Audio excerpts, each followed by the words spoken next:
sinabing destiny, may isang bagay o pangyayari o tao na nakalaan para sa'yo.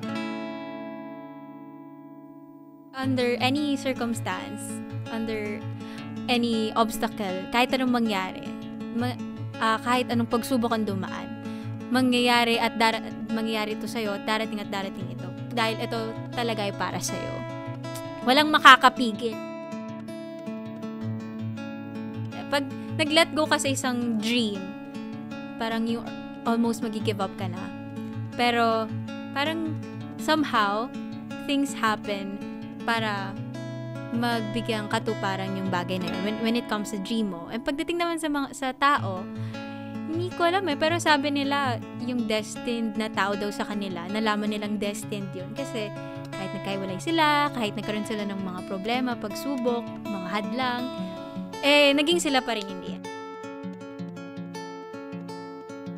May mga pagkakataon na nag-give up ako na ayoko na, hindi naman yata posible. Like, sa pagkanta ko, hindi ko alam kung may makaka-appreciate ng singing ko. Pero, now, I've never ever thought na magkakaroon ako ng project with Destined to Be Yours. Tapos, eto, ako ang kumanta ng theme song. So, siguro ganun talaga. When you're about to give up, and when things are really bound to happen, it will happen. Sana makita din kita gaya ni Sinag at Benji. Ayan.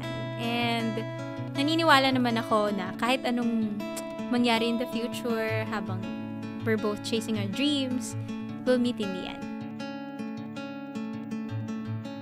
Mas nagkaroon ako ng hope na meron talagang mga bagay at tao na nakalaan para sa atin. Sabi nga nila, 'di ba?